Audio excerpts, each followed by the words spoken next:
So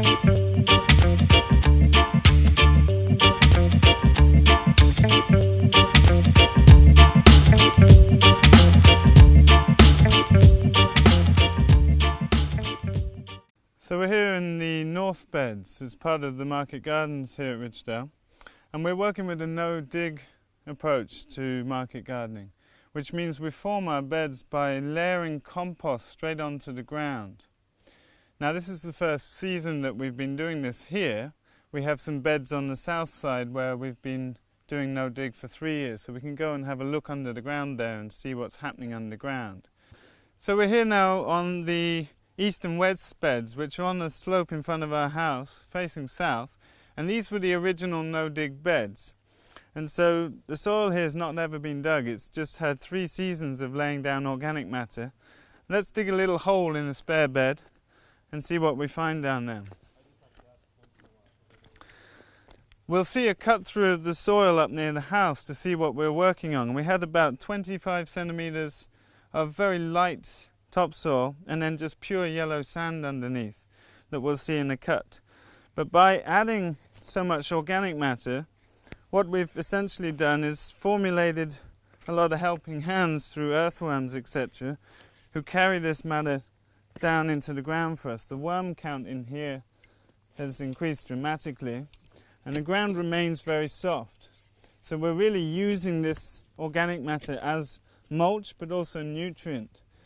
And you have to be careful with mulch, because whilst minimizing water loss and keeping soil covered is important, and vital in fact, it's really important that you consider the pest and disease pressures.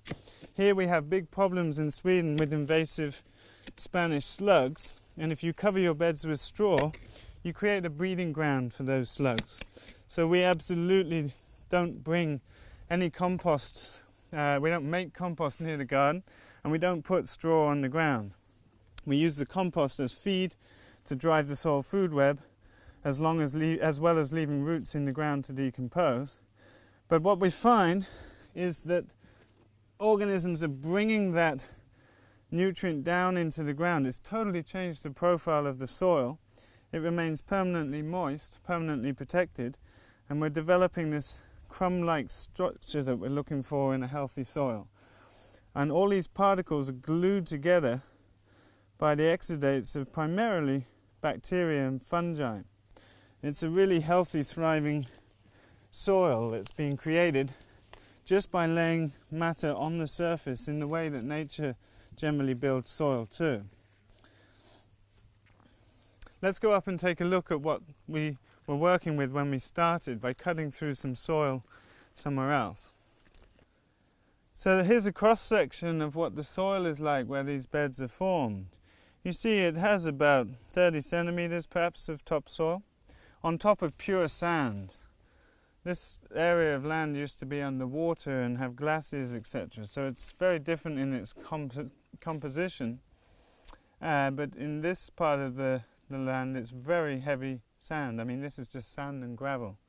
Up here is very low in organic matter, but it's also lots of stone and gravel. So you see the rich difference from adding organic matter and having life bring it down into the soil. Earthworms are doing the work of digging, and that board forking action just loosens and aerates the soil to this kind of depth.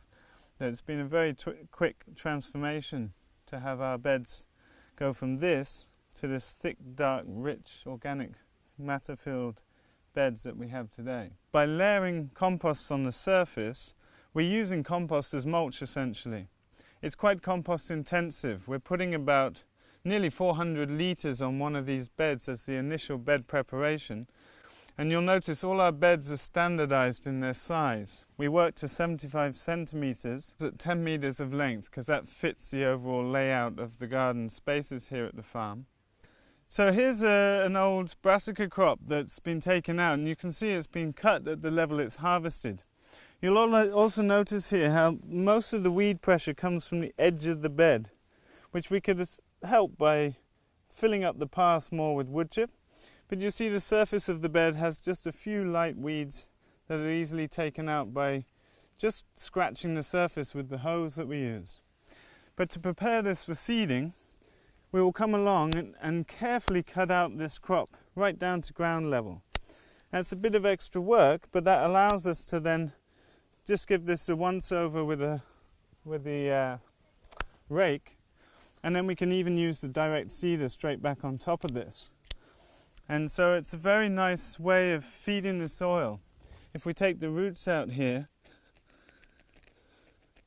all of this matter would be breaking down and feeding the soil food web. So we want that kept in place. This is a really important part of the nutrient cycling here.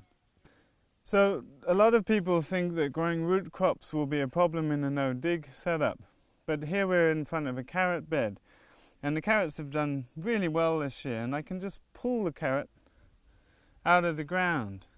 Here we're in quite a heavy clay, whereas on the other side in the south beds we're in sand. That would come out very clean. But that's a perfectly formed carrot, and we'll serve carrots with their leaves to indicate the freshness of the carrot. But it's no problem growing root vegetables in a no-dig setup.